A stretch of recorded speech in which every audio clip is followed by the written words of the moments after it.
ehu saa akoma no minnim ma dodo akuta saa akoma no bi na me bompa ya say oba bia na wabo me lai so Awurade emma no nya saa akoma no bi me ba bi wo so ma ke wono de woni me pa so ti ase very very very very important etore bia na aturi enso no me di abotra ni akoko oduro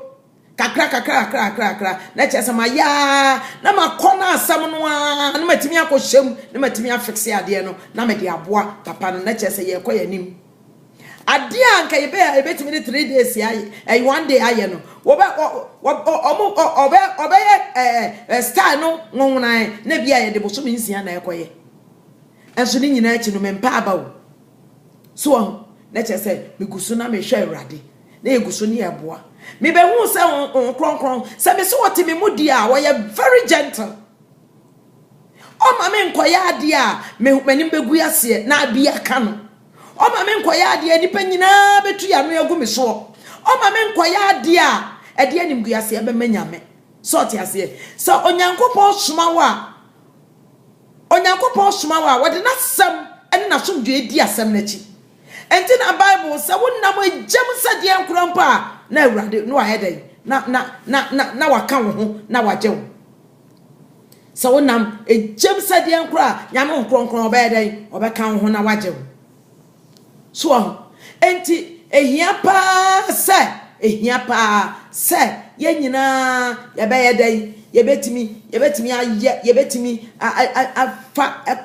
nanti nyankopon kwan so enyame ani monyam akoso ayeden etimi adaadi na kristofo a yetia asase we se so no yebetimi aye ne ma papa wonyame pese yeye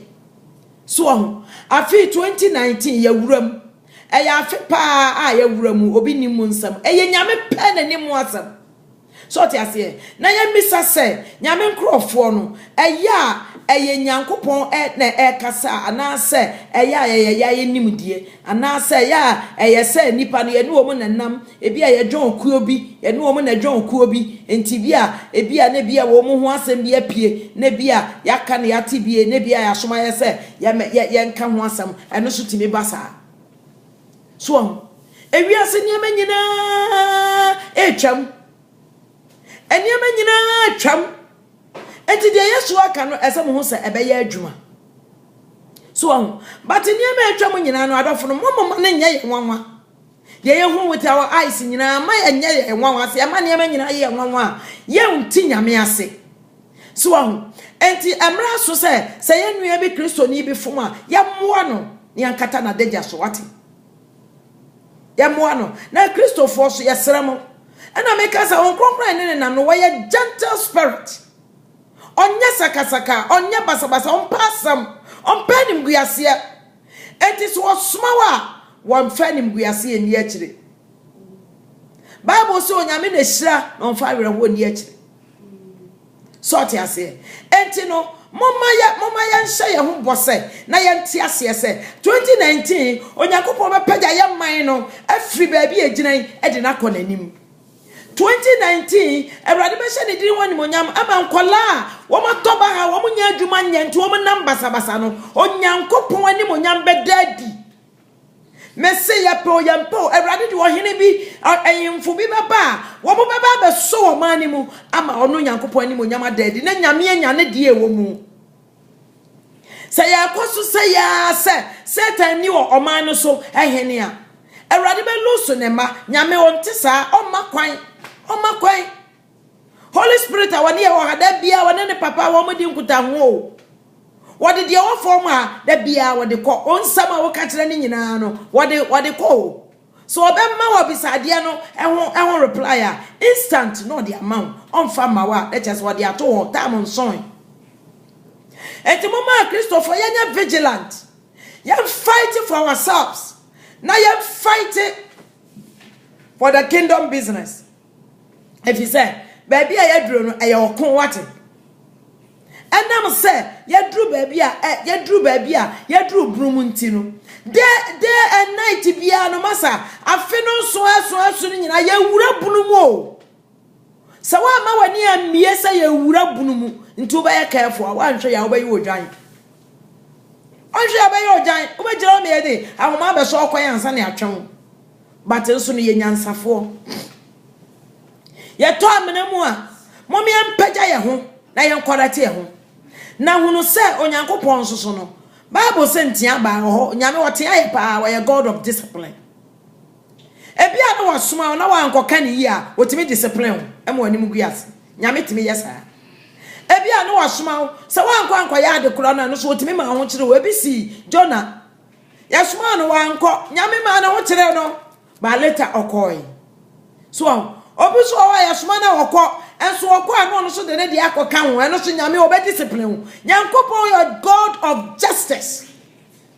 won pese wo ye de wo pe o pese wo ye de wo no pe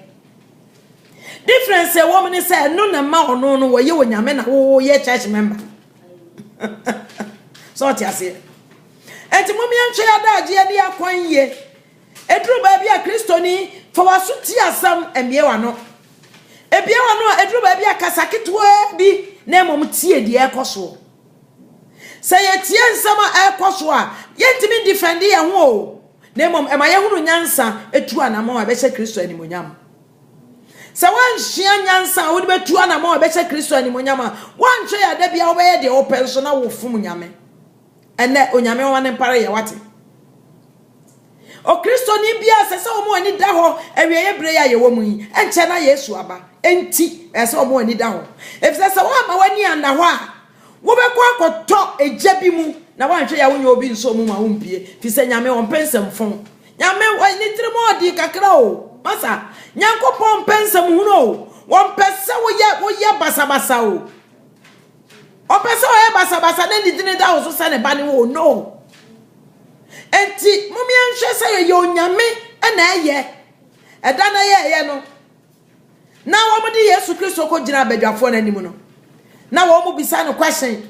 we ya no bisa no enti we de wo ye firi nyame ene ye bisa no bisa na wo mo ankasa totomo ma ya asomasi ba fra ne gamale na dia wo ye no wo ba ye no firi nyame enti na adwuma na gui enti se ye nhwe se Yesu Yesu wo firi nyame a ebegina so ti ase ni de papa na ko gina as palace o ni atoto na no Bible say wa mie na no anka hwe wa mie na no anka hwe o Christopher ene kwase e kasa bebre ese e kasa ketwa bi adifo amaba yesramo mamo nkasa bebre onyame nkomche ni kana efenso onyame dwene ne ma ho no dwene ne man ho nyame ni individuals ho tam sao wo hwetete adifo aba ye no a they work on the nation but not individual baba na ye ohene but ohene stand for the nation until everybody deal with them so say anya sa abrebia no ye be man krofo de ye religion no anima ye form eduru mra say ye me anim da ho ye me yadwene mu da ho ye hunu nyansa ye decent ye could ye carry the respect no be say a religion be anywhere ye full respect is Christianity enti mo me ma ye religion no anya respectful religion Mama obi ankasa ntiatia ya nim basabasa mama obi anka ya nim mama obi anya ya basabasa ne nya kai religion Christianity a nation anya kuyo ote sa ufa Christianity say yaku a ebe ya usa e wonko awajapade enti oba ya de ope but hu say your mind fiso nyankopon your mind ei onyame a edipa na diama wa ya nyina si Bible mu anyama wo Bible mu nyina aya life history and ya trama ya hwemu yeka aya history so all kind David ya samsa aya history it happens King David no ho obawiase ampa ne nyama oya ya nyina ya troi aya bakosam de mami no miedu say ye be nante so ne yetimi ayda yetimi ahu onyame akwan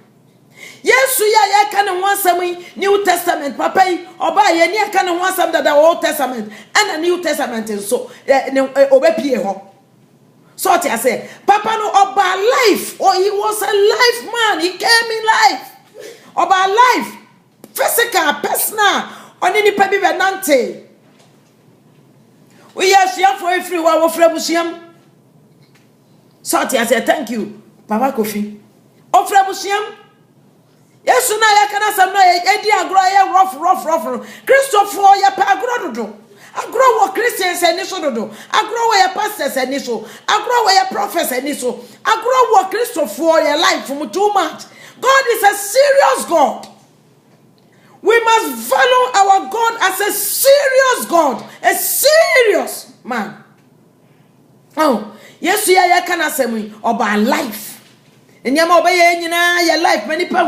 nipo feed you woman a your life. Pan kaya a your life. And yama nipo hunui and woman didn't want answer.